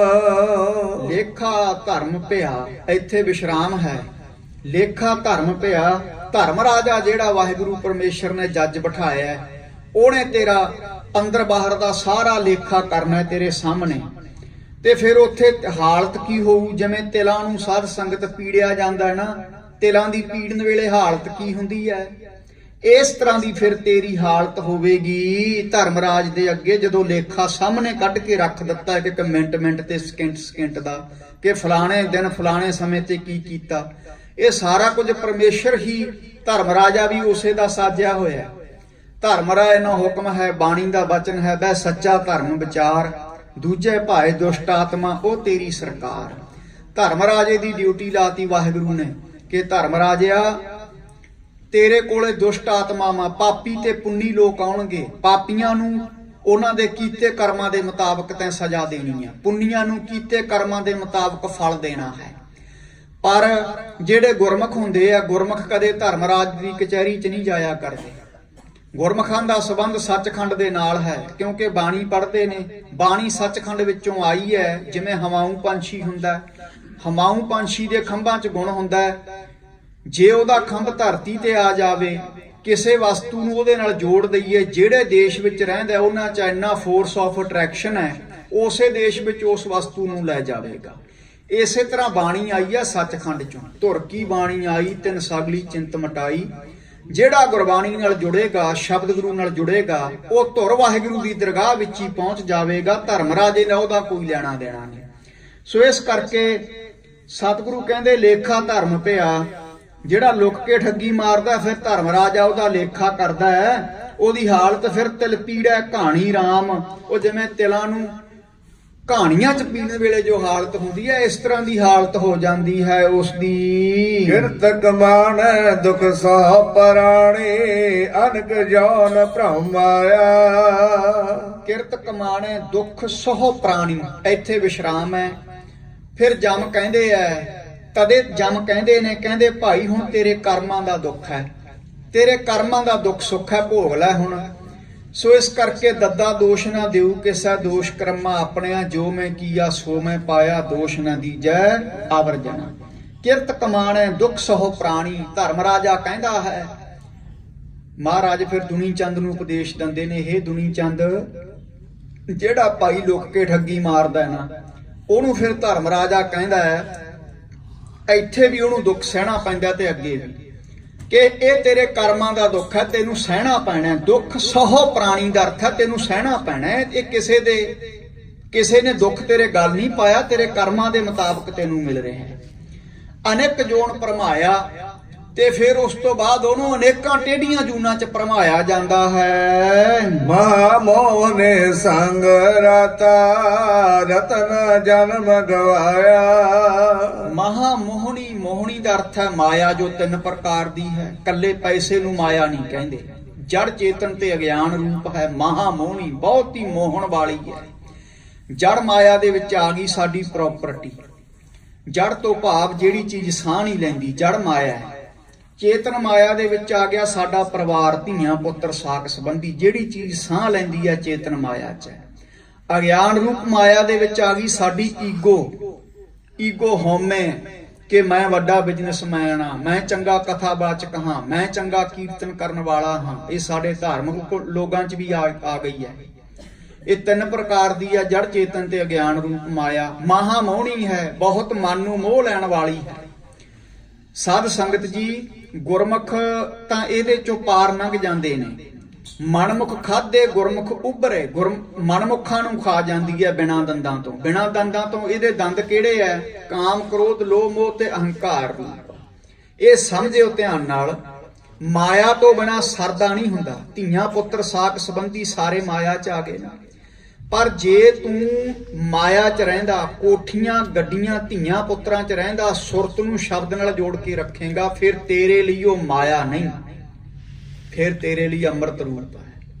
ਅੰਮ੍ਰਿਤ ਖਾਣਾ, ਅੰਮ੍ਰਿਤ ਪਹਿਨਣਾ, ਨਾਨਕ ਨਾਮ ਬੜਾਈ ਹੋਏ। ਜੇ ਭਾਈ ਤੂੰ ਸੁਰਤ ਨੂੰ ਸ਼ਬਦ ਨਾਲ ਨਹੀਂ ਜੋੜੇਗਾ, ਫਿਰ ਤੇਰੇ ਲਈ ਮਾਇਆ ਰੂਪ ਹੈ ਤੇ ਫਿਰ ਤੈਨੂੰ ਗ੍ਰਸ ਲੈਣਾ ਹੈ। ਗੁਰਮੁਖ ਮਾਇਆ ਦੇ ਵਿੱਚ ਰਹਿੰਦੇ ਹੋਏ ਨਿਰਲੇਪ ਹੁੰਦੇ ਨੇ। ਇਸੇ ਕਰਕੇ ਤਾਂ ਭਾਈ ਗੁਰਦਾਸ ਨੇ ਜਿੰਨੀਆਂ ਵਾਰਾਂ ਲਿਖੀਆਂ, ਸਾਰੇ ਭਗਤਾਂ ਦਾ ਜੀਵਨ ਲਿਖਿਆ। ਪਰ ਭਗਤ ਵੱਡਾ ਰਾਜਾ ਜਨਕ ਹੈ, ਗੁਰਮੁਖ ਮਾਇਆ ਵਿੱਚ ਉਦਾਸੀ। ਭਗਤ ਬਾਕੀ ਦੇ ਛੋਟੇ ਨਹੀਂ ਸੀ, ਪਰ ਰਾਜੇ ਜਨਕ ਦੇ ਅੱਗੇ ਵੱਡਾ ਸ਼ਬਦ ਲਾਇਆ। ਕਿਉਂ? ਕਿਉਂਕਿ ਰਾਜਾ ਜਨਕ ਰਾਜ ਭਾਗ ਦੇ ਵਿੱਚ ਰਹਿੰਦਾ ਹੋਇਆ ਉਪਰਾਮ ਸੀਗਾ। ਰਾਜ ਭਾਗ ਦੇ ਵਿੱਚ ਰਹਿੰਦਾ ਹੋਇਆ, ਇੰਨੀਆਂ ਸਹੂਲਤਾਂ ਦੇ ਵਿੱਚ ਰਹਿੰਦਾ ਹੋਇਆ ਨਾਮ ਜਪਦਾ ਸੀ। ਅੱਜ ਦੇ ਰਾਜਿਆਂ ਦਾ ਹਾਲ ਦੇਖੋ। ਕੋਈ ਰਾਜਾ ਹੈ ਕਿ ਜਿਹਦਾ ਰਾਜ ਭਾਗ ਹੋਵੇ, ਰਾਣੀਆਂ ਹੋਣ, ਸੋਨੇ ਦੇ ਮਹਿਲ ਹੋਣ, ਕੋਈ ਨਾਮ ਜਪਦਾ ਹੋਵੇ? ਵਿਰਲਾ ਕੋਈ ਰਾਜਾ ਹੋਵੇਗਾ। ਜਿਹੜਾ ਇਸ ਤਰ੍ਹਾਂ ਨਾਮ ਜਪਦਾ ਉਹ ਤਾਂ ਕਲਯੁਗ ਦਾ ਰਾਜਾ ਜਣ ਕੇ ਹੋਇਆ ਨਾ। ਫਿਰ ਜਦੋਂ ਸਾਡੇ ਕੋਲੇ ਫੈਸਿਲਿਟੀਜ਼ ਆ ਜਾਂਦੀਆਂ, ਸਹੂਲਤਾਂ ਆ ਜਾਂਦੀਆਂ ਨੇ, ਤਾਂ ਆਪਾਂ ਆਪਣੀਆਂ ਗੱਲ ਲਾ ਲਓ। ਰਾਜਿਆਂ ਦੀ ਗੱਲ ਤਾਂ ਦੂਰ ਹੈ, 4 ਪੈਸੇ ਆ ਜਾਂਦੇ ਆ, ਰੱਬ ਨੂੰ ਟੱਪ ਦੱਸਦੇ ਆ। ਸਾਧ ਸੰਗਤ ਜੀ, ਸਿੱਖ ਨੂੰ ਮਹਾਰਾਜ ਨੇ ਰਾਜਾ ਜੋਗੀ ਬਣਾਇਆ। ਉਦੋਂ ਬਿਰਲੇ ਹੁੰਦੇ ਨੇ ਜਿਹੜੇ ਮਾਇਆ ਪ੍ਰਾਪਤ ਹੋ ਗਈ, ਕੋਠੀ ਪੈ ਗਈ, ਚੰਗੀ ਗੱਡੀ ਆ ਗਈ, ਜਿਹੜੇ ਨਾਮ 'ਚ ਸੁਰਤ ਜੋੜਦੇ ਆ। ਨਹੀਂ, ਆਪਾਂ ਭੁੱਲ ਜਾਂਦੇ ਆ। ਰਾਜਾ ਨੇ ਤਾਂ ਭੁੱਲ ਨਹੀਂ ਹੋਇਆ। ਸੋ ਪਰ ਰਾਜਾ ਜਨਕ ਹੈ ਜਿਹੜਾ ਨਾ, ਉਹਨੂੰ ਵੱਡਾ ਭਗਤ ਕਿਹਾ। ਰਾਣੀਆਂ 'ਚ ਰਹਿੰਦਾ, ਮਹਿਲਾਂ 'ਚ ਰਹਿੰਦਾ ਹੋਇਆ ਨਿਰਲੇਪ ਹੈ। ਇਸ ਕਰਕੇ ਜਿਹੜੀ ਮਹਾਮੋਹਣੀ ਹੈ ਨਾ, ਮਹਾਮੋਹਣੀ ਮਾਇਆ ਜਿਹੜੀ ਮਨ ਨੂੰ ਮੋਹ ਲੈਣ ਵਾਲੀ, ਇਹਦੇ ਨਾਲ ਜੁੜ ਗਿਆ ਤੂੰ।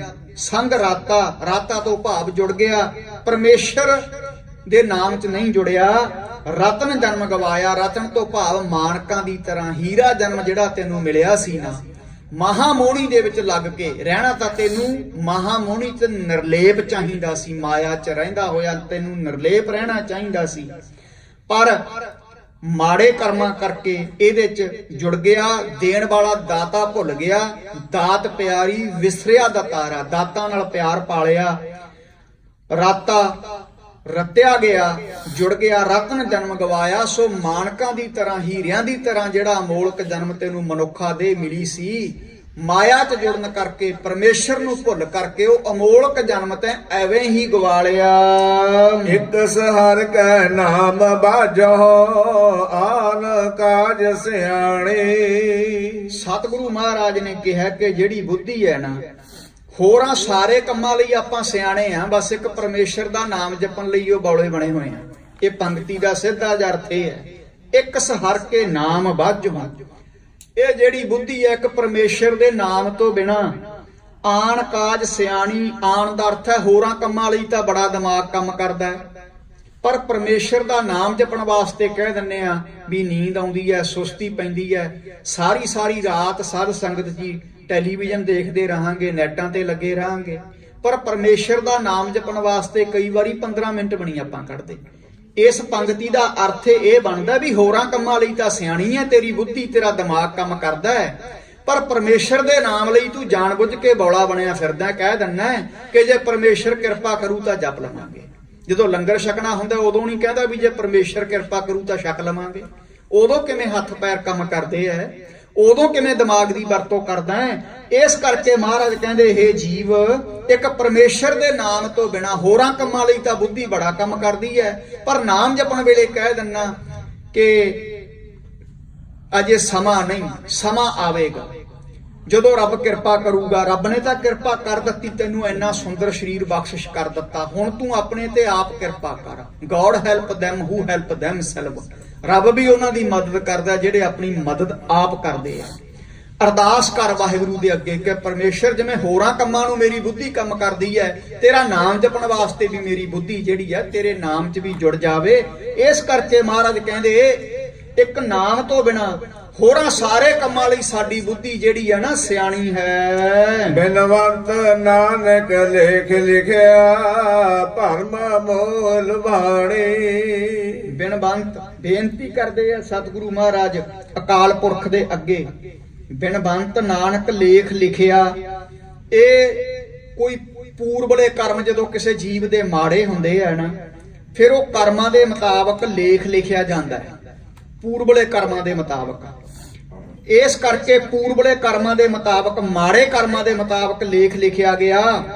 ਭਰਮ ਮੋਹੇ ਲਵਾਣੀ, ਉਹ ਫਿਰ ਜਿਹੜੀ 3 ਪ੍ਰਕਾਰ ਦੀ ਮਾਇਆ ਨਾ, ਉਹਦੇ ਭਰਮ ਦੇ ਵਿੱਚ ਉਹਦੇ ਨਾਲ ਲੱਗ ਕੇ ਲਵਾਇਆ ਫਿਰਦਾ ਹੈ, ਉਹਦੇ ਲੋਭ 'ਚ ਲੱਗ ਕੇ ਭਟਕਿਆ ਫਿਰਦਾ ਹੈ। ਪੂਰਬਲੇ ਮਾੜੇ ਕਰਮਾਂ ਦੇ ਮੁਤਾਬਕ ਐਸਾ ਲੇਖ ਲਿਖਿਆ ਗਿਆ ਕਿ ਰੱਬ ਵਾਲੇ ਪਾਸੇ ਨਹੀਂ ਤੁਰਦਾ। ਆ ਜਿਹੜੇ ਭਰਮ ਨੇ ਇਹਦੇ ਵਿੱਚ ਪੈ ਕੇ ਲਵਾਇਆ ਫਿਰਦਾ ਹੈ। ਬੀਚ ਨਾ ਕੋਈ ਕਰੇ ਅਕਿਰਤ ਕਾਣ ਵਿਛੜ ਪਿਆ। ਇੱਥੇ 2 ਪੌੜੀਆਂ ਦੀ ਜਿਹੜੀ ਹੈ ਨਾ, 2 ਪਦਿਆਂ ਦੀ ਸਮਾਪਤੀ ਹੈ। ਸਮਾਂ 5 ਮਿੰਟ ਰਹਿ ਗਿਆ ਹੈ। ਵੀਚ ਨਾ ਕੋਈ ਕਰੈ ਅਕਿਰਤ ਘਣ ਵਿਛੜ ਪਿਆ। ਇਸ ਪੰਕਤੀ ਦਾ ਅਰਥ ਹੈ, ਬੀਚ ਦਾ ਅਰਥ ਹੁੰਦਾ ਵਿਚੋਲਾ। ਵੀਚ ਨਾ ਕੋਈ ਕਰੈ ਅਕਿਰਤ ਘਣ। ਅਕਿਰਤ ਘਣ ਕਹਿੰਦੇ ਨੇ ਜਿਹੜਾ ਕਿਸੇ ਦੇ ਕੀਤੇ ਹੋਏ ਪਰ ਉਪਕਾਰ ਨੂੰ ਭੁਲਾ ਦੇਵੇ। ਆਪਾਂ ਅਕਿਰਤ ਘਣਾਂ ਦੇ ਵਿੱਚ ਹੀ ਆਉਣੇ ਆ। ਪਰਮੇਸ਼ਰ ਨੇ ਸਾਡੇ ਤੇ ਬੜੇ ਪਰ ਉਪਕਾਰ ਕੀਤੇ ਹੈ। ਮਾਤਾ ਦੇ ਗਰਭ ਦੀ ਅੱਗ ਹੈ ਜਿਹੜੀ ਬੜੀ ਭਿਆਨਕ ਹੈ। ਜੇ ਮਾਤਾ ਰੋੜ ਚੱਪ ਲਵੇ ਤਾਂ ਰੋੜ ਵੀ ਉੱਥੇ ਸੁਆਹ ਬਣ ਜਾਂਦਾ ਹੈ। ਇਹ ਬੱਚੇ ਦਾ ਸਰੀਰ ਤਾਂ ਗੁਲਾਬ ਦੇ ਫੁੱਲ ਨਾਲੋਂ ਵੀ ਕੋਮਲ ਹੁੰਦਾ ਹੈ, ਫਿਰ ਇਹ ਮਾਤਾ ਦੇ ਪੇਟ ਵਿੱਚ ਕਿਵੇਂ ਰਹਿੰਦਾ ਹੈ? ਉੱਥੇ ਪਰਮੇਸ਼ਰ ਹੀ ਇਹਦੀ ਰਾਖੀ ਕਰਦਾ ਹੈ। ਆਦ ਮੱਧ ਪਾਠ ਆਉਂਦਾ ਨਾ, ਤੇ ਫਿਰ ਆਦ ਤੋਂ ਲੈ ਕੇ ਮਾਤਾ ਦੇ ਪੇਟ ਵਿੱਚ, ਫਿਰ ਜਦੋਂ ਜਨਮ ਲੈ ਲਿਆ ਉਦੋਂ, ਤੇ ਫਿਰ ਅੰਤ ਸਮੇਂ ਵੀ ਜੇ ਨਾਮ ਜਪੇਗਾ ਤੇਰੀ ਰੱਖਿਆ ਪਰਮੇਸ਼ਰ ਕਰੇਗਾ। ਤੇ ਦੂਜਾ ਅਰਥ ਇਹ ਹੈ ਕਿ ਬਚਪਨ, ਜਵਾਨੀ ਤੇ ਬੁਢੇਪੇ 'ਚ ਵੀ ਉਹ ਰੱਖਿਆ ਕਰਨ ਵਾਲਾ ਹੈ। ਤਿੰਨੇ ਸਮਿਆਂ 'ਚ, ਪਾਸਟ, ਪ੍ਰੈਜੈਂਟ ਐਂਡ ਫਿਊਚਰ 'ਚ ਉਹ ਰਾਖੀ ਕਰਨ ਵਾਲਾ ਹੈ ਪਰਮੇਸ਼ਰ। ਜਿਹੜਾ ਉਹਦੇ ਕੀਤੇ ਪਰਉਪਕਾਰਾਂ ਨੂੰ ਭੁਲਾ ਦਿੰਦਾ ਉਹਨੂੰ ਕਹਿੰਦੇ ਨੇ ਅਕਿਰਤ ਘਣ। ਵੀਚ ਨਾ ਕੋਈ ਕਰੈ, ਵੀਚ ਨਾ ਕੋਏ ਕਰੈ, ਕੋਈ ਵੀ ਵਿਚੋਲਗੀ ਨਹੀਂ ਕਰਦਾ। ਅਕਿਰਤ ਘਣ ਵਿਛੜ ਪਿਆ। ਜਦੋਂ ਇਹ ਅਕਿਰਤ ਘਣ ਜਿਹੜਾ ਨਾ ਜੀਵ ਹੈ, ਇਹਦੇ ਚੋਂ ਸਵਾਸ ਜਿਹੜੇ ਨੇ ਨਿਕਲ ਜਾਂਦੇ ਨੇ, ਤਾਂ ਪ੍ਰਲੋਕ ਦੇ ਵਿੱਚ ਕੋਈ ਵੀ ਉਹਦੀ ਫਿਰ ਬਾਹ ਨਹੀਂ ਫੜਦਾ, ਕਿਉਂਕਿ ਗੁਰੂ ਬਾਹ ਫੜਨ ਵਾਲਾ ਹੈ ਪ੍ਰਲੋਕ ਦੇ ਵਿੱਚ। ਪੂਰਾ ਗੁਰੂ ਨਾਲ ਤੂੰ ਜੁੜਿਆ ਨਹੀਂ, ਤੇ ਫਿਰ ਤੇਰੀ ਵਿਚੋਲਗੀ ਕਰੂਗਾ ਕੌਣ ਉੱਥੇ? ਸੋ ਇਸ ਕਰਕੇ ਮਹਾਰਾਜ ਕਹਿੰਦੇ ਐ, ਬੀਚ ਨਾ ਕੋਏ ਕਰੈ, ਕੋਈ ਵੀ ਉੱਥੇ ਵਿਚੋਲਗੀ ਨਹੀਂ ਕਰਦਾ। ਅਕਿਰਤ ਘਣ ਜੀਵ ਜਦੋਂ ਵਿਛੜਦਾ ਹੈ ਆਪਣੇ ਰਿਸ਼ਤੇਦਾਰਾਂ, ਸਾਕ ਸੰਬੰਧੀਆਂ ਤੋਂ, ਅੰਤ ਦਾ ਸਮਾਂ ਇਹਦਾ ਆਉਂਦਾ ਹੈ, ਸਰੀਰ ਤੋਂ ਵਿਛੜ ਜਾਂਦਾ, ਸਰੀਰ ਵੀ ਇੱਥੇ ਹੀ ਰਹਿ ਜਾਂਦਾ।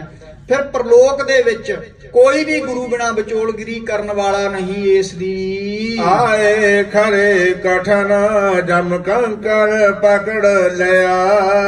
ਆ ਕੇ ਜਮ ਸਰਾਣੇ ਖੜ ਜਾਂਦੇ ਨੇ। ਖਰੇ ਦਾ ਅਰਥ ਹੈ ਅਤਿਅੰਤ, ਕਠਨ ਦਾ ਅਰਥ ਹੈ ਸਖਤ।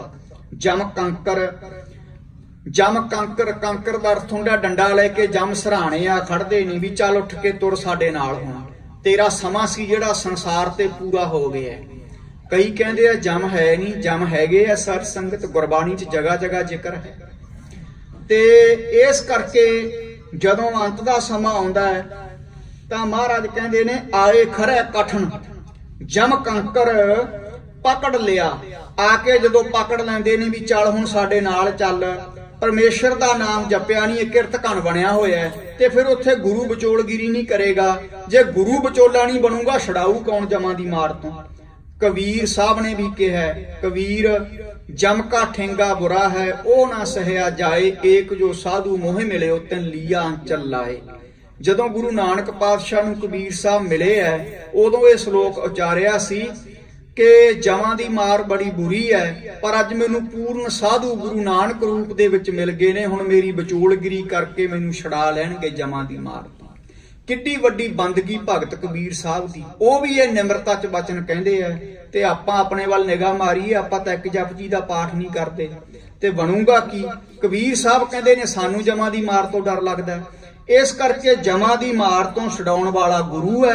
ਤੇ ਉੱਥੇ ਸਤਿਗੁਰ ਵੇਲੀ ਹੋਵੇ ਕੱਢ ਲੈ ਅੰਤੀ ਬਾਰ, ਜਿੱਥੇ ਹੱਥ ਨਾ ਅੱਪੜੈ ਕੂਕ ਨਾ ਸੁਣੀਏ ਪੁਕਾਰ। ਬਾਣੀ ਦਾ ਬਚਨ ਹੈ, ਜਿੱਥੇ ਕੋਈ ਕਿਸੇ ਦੀ ਫਰਮਾਇਸ਼ ਨਹੀਂ ਚੱਲਦੀ ਉੱਥੇ ਸਤਿਗੁਰ ਵੇਲੀ ਹੋਵੇ ਕੱਢ ਲੈ ਅੰਤੀ ਬਾਰ। ਉੱਥੇ ਸਤਿਗੁਰੂ ਹੀ ਵੇਲੀ ਸਾਥੀ ਬਣਦੇ ਹਨ, ਬਚਾਉਂਦੇ ਐ। ਸੋ ਇਸ ਕਰਕੇ ਆਓ, ਸਮਾਂ ਵੀ ਹੋ ਰਿਹਾ, ਕੱਲ ਨੂੰ ਆਪਾਂ ਇੱਥੋਂ ਹੀ ਵਿਚਾਰ ਸ਼ੁਰੂ ਕਰਾਂਗੇ। ਅੱਜ 2 ਪੰਕਤੀਆਂ ਤੀਜੇ ਪਦੇ ਦੀਆਂ ਪੜ੍ਹੀਆਂ ਨੇ, ਫਿਰ ਜਦੋਂ 3 ਪਦੇ ਮਹਾਰਾਜ ਨੇ ਉਚਾਰੇ, ਐ ਰਾਜਾ ਸਾਹਮਣੇ ਬੈਠਾ ਦੁਨੀ ਚੰਦ ਪੱਟੀ ਦਾ ਰਾਜਾ, ਫਿਰ ਉਹਦੇ ਨੇਤਰਾਂ ਦੇ ਵਿੱਚੋਂ ਜਲ ਆ ਗਿਆ ਸੀ, ਮਹਾਰਾਜ ਦੇ ਚਰਨਾਂ ਤੇ ਡਿੱਗ ਪਿਆ ਸੀ। ਫਿਰ ਇਸ ਕਰਕੇ ਆਓ, ਸਤਿਗੁਰੂ ਕਹਿੰਦੇ ਬੀਚ ਨਾ ਕੋਈ ਕਰੈ ਅਕਿਰਤ ਘਣ ਵਿਛੜ ਪਿਆ ਹੈ। ਅਕਿਰਤ ਘਣ ਜੀਵ ਤੂੰ ਗੁਰੂ ਤੋਂ ਵਿਛੜਿਆ, ਉੱਥੇ ਦਰਗਾਹ 'ਚ ਤੇਰੀ ਕਿਸੇ ਨੇ ਬਾਹ ਨਹੀਂ ਫੜਨੀ, ਕਿਸੇ ਨੇ ਵਿਚੋਲਗੀ ਨਹੀਂ ਕਰਨੀ। ਆਏ ਖਰੈ ਕਠਨ ਜਮ ਕੰਕਰ ਪਕੜ ਲਿਆ, ਜਦੋਂ ਜਮਾਂ ਨੇ ਤੈਨੂੰ ਆ ਕੇ ਪਕੜ ਲਿਆ, ਪਕੜ ਕੇ ਅੱਗੇ ਲਾ ਲਿਆ, ਫੇਰ ਤੇਰੀ ਕਿਸੇ ਨੇ ਉੱਥੇ ਰੱਖਿਆ ਨਹੀਂ ਕਰਨੀ। ਆਓ ਅੱਗੇ ਸਤਿਗੁਰੂ ਕੀ ਕਹਿੰਦੇ ਹਨ, ਪਕੜ ਚਲਾਇਆ ਆਪਣਾ ਕਮਾਇਆ, ਮਹਾ ਮੋਹ ਨੇ ਰਾਤਿਆ।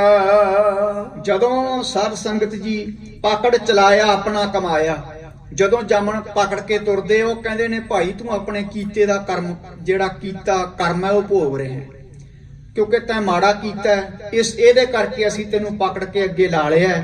ਮਹਾ ਮੋਹਣੀ ਰਾਤਿਆ, ਮਹਾ ਮੋਹਣੀ ਜਿਹੜੀ ਬਹੁਤ ਹੀ ਮੋਹ ਲੈਣ ਵਾਲੀ ਮਨ ਨੂੰ ਮਾਇਆ 3 ਪ੍ਰਕਾਰ ਦੀ, ਜੜ ਚੇਤਨ ਤੇ ਅਗਿਆਨ ਰੂਪ। ਇਹ ਮਾਇਆ ਪਰਮੇਸ਼ਰ ਨੇ ਪੈਦਾ ਕੀਤੀ ਹੈ।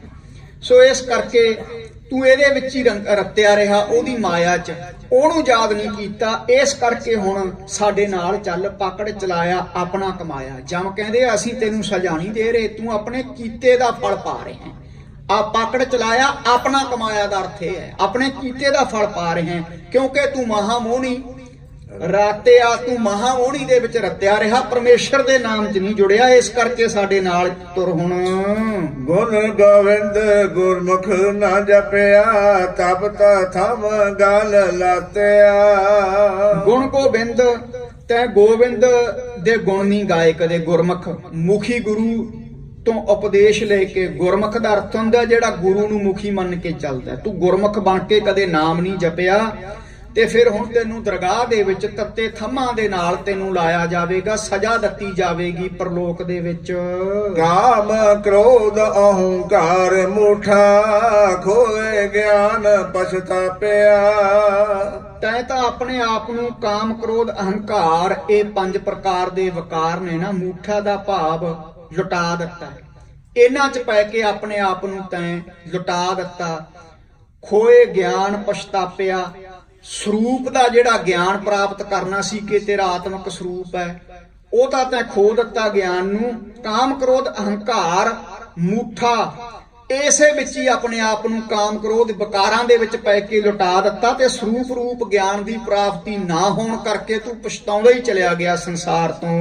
ਬਿਨਵੰਤ ਨਾਨਕ ਸੰਜੋਗ ਭੂਲਾ, ਹਰ ਜਾਪ ਰਸਨ ਨਾ ਜਾਪਿਆ। ਕੋਈ ਮਹਾਰਾਜ ਬੇਨਤੀ ਕਰ ਰਹੇ ਹਨ ਅਕਾਲ ਪੁਰਖ ਅੱਗੇ ਕਿ ਪੂਰਬਲੇ ਕਰਮੀ ਤੇਰੇ ਐਸੇ ਸੀ, ਉਹਨਾਂ ਕਰਕੇ ਤੇਰੇ ਲੇਖ ਐਸਾ ਲਿਖਿਆ ਗਿਆ, ਸੋ ਉਹਦੇ ਕਰਕੇ ਤੂੰ ਭੁੱਲ ਗਿਆ। ਹਰ ਜਾਪ ਰਸਨ ਨਾ ਜਾਪਿਆ, ਰਸਨਾ ਦੇ ਨਾਲ ਪਰਮੇਸ਼ਰ ਨੂੰ ਤੈਂ ਨਹੀਂ ਜਪਿਆ। ਸੋ ਇਸ ਕਰਕੇ ਜਦੋਂ ਗੁਰੂ ਅੱਗੇ ਬੇਨਤੀ ਕਰਾਂਗੇ, ਸਤਿਗੁਰੂ ਜੇ ਸਾਡੇ ਪੂਰਬਲੇ ਕਰਮ ਮਾੜੇ ਸੀ, ਕਿਰਪਾ ਕਰਕੇ ਉਹ ਮੇਟ ਦਿਓ, ਸਾਡੇ ਕਰਮਾਂ ਦਾ ਹਿਸਾਬ ਕਿਤਾਬ ਨਾ ਕਰੋ। ਲੇਖੇ ਕਤੇ ਨਾ ਛੁਟੀਐ, ਖਿਨ ਖਿਨ ਭੂਲਣਹਾਰ, ਬਖਸ਼ਣਹਾਰ ਬਖਸ਼ ਲੈ ਨਾਨਕ ਪਾਰ ਉਤਾਰ। ਜੇ ਸਾਡੀਆਂ ਗਲਤੀਆਂ ਗਿਣੋਗੇ ਸਾਡਾ ਕਦੇ ਛੁਟਕਾਰਾ ਨਹੀਂ ਹੋਣਾ। ਇਸ ਕਰਕੇ ਗਰੀਬ ਨਵਾਜ ਜੀ ਬਖਸ਼ ਲੋ, ਸਾਡਾ ਪਾਰ ਉਤਾਰਾ ਕਰ ਦਿਓ। ਇਸ ਕਰਕੇ 3 ਪਦਿਆਂ ਦੀ ਇੱਥੇ ਸਮਾਪਤੀ ਹੈ। ਆਓ ਅਖੀਰਲੀ ਪੰਕਤੀ ਪੜ੍ਹ ਕਰਕੇ ਸਮਾਪਤੀ ਹੈ ਜੀ। ਕਾਮ ਕ੍ਰੋਧ ਅਹੰਕਾਰ ਮੂਠਾ, ਖੋਏ ਗਿਆਨ ਪਛਤਾਪਿਆ। ਬਿਨਵੰਤ ਨਾਨਕ ਸੰਜੋਗ ਭੂਲਾ, ਹਰ ਜਾਪ ਰਸਨ ਨਾ ਜਾਪਿਆ। ਆਓ ਸਾਧ ਸੰਗਤ ਜੀ ਫਤਿਹ ਦੀ ਸਾਂਝ ਕਰੀਏ। ਕੱਲ ਨੂੰ ਫੇਰ ਕਈ ਵਾਰੀ ਦੂਰੋਂ ਆਉਣੇ ਆ, 2-4 ਮਿੰਟ ਲੇਟ ਵੀ ਹੋ ਜਾਂਦੇ ਆ, ਪਰ ਪਹੁੰਚਾਂਗੇ ਜ਼ਰੂਰ। ਸਤਿਗੁਰੂ ਕਿਰਪਾ ਕਰਨ, ਇਸੇ ਤਰ੍ਹਾਂ ਬਖਸ਼ਿਸ਼ ਕਰਨ। ਵਾਹਿਗੁਰੂ ਜੀ ਕਾ ਖਾਲਸਾ, ਵਾਹਿਗੁਰੂ ਜੀ ਕੀ ਫਤਿਹ। ਗੁਰੂ ਪਿਆਰੀ ਗੁਰੂ ਸੋਰੀ ਸਤ ਸੰਗਤ ਜੀ, ਆਪ ਸਰਵਾਸਾ ਸੰਗਤ ਤੁਹਾਡੇ ਭਾਗਾਂ ਵਾਲੇ ਹੋ ਜੋ ਸਤਿਗੁਰਾਂ ਦੇ ਪਾਵਨ ਪਵਿੱਤਰ ਦਰਬਾਰ ਦੀਆਂ ਹਾਜ਼ਰੀਆਂ ਭਰ ਕੇ ਗੁਰੂ ਦਾ ਸਰਨ ਕਰਕੇ ਲਾਹੇ ਪ੍ਰਾਪਤ ਕਰ ਰਹੀ ਸੀ। ਆਪ ਜੀ ਨੂੰ ਬੜੇ ਪਿਆਰ ਨਾਲ ਗਿਆਨੀ ਸੁਰਜੀਤ ਸਿੰਘ ਦੀ 40 ਗੁਰਬਾਣੀ ਦੀ ਲੜੀ ਵੱਲ ਕਥਾ ਸਾਨੂੰ ਕਰਾ ਰਹੇ ਸਨ। ਗਿਆਨੀ ਜੁੜਾਂ ਦਾ ਪ੍ਰਬੰਧ ਵੱਲੋਂ ਧੰਨਵਾਦ ਕੀਤਾ ਜਾਂਦਾ ਜੀ। ਆਓ ਸਤ ਸੰਗਤ ਜੀ, ਪੰਥਾ ਪ੍ਰਸਿੱਧ ਢਾਡੀ ਜੱਥਾ ਸਤਿਕਾਰਯੋਗ ਗਿਆਨੀ ਜਸਵੰਤ ਸਿੰਘ ਰਾਧੋਪੁਰ ਪਹੁੰਚ ਚੁੱਕੇ ਹਨ। ਬੜੇ ਪਿਆਰ ਨਾਲ ਭਾਈ ਸਾਹਿਬ ਦੇ ਜੱਥੇ ਤੋਂ ਆਪਾਂ ਢਾਡੀ ਵਾਲਾ ਸ਼ੁਰੂ ਕਰਦੇ ਹਾਂ। ਸਾਧ ਸੰਗਤ ਜੀ, ਇਹ ਜੋ ਸਾਰੇ ਦੇ ਸਾਰੇ ਪ੍ਰੋਗਰਾਮ ਆਰੰਭ ਹਨ। ਪਹਿਲੀ ਪਾਤਸ਼ਾਹੀ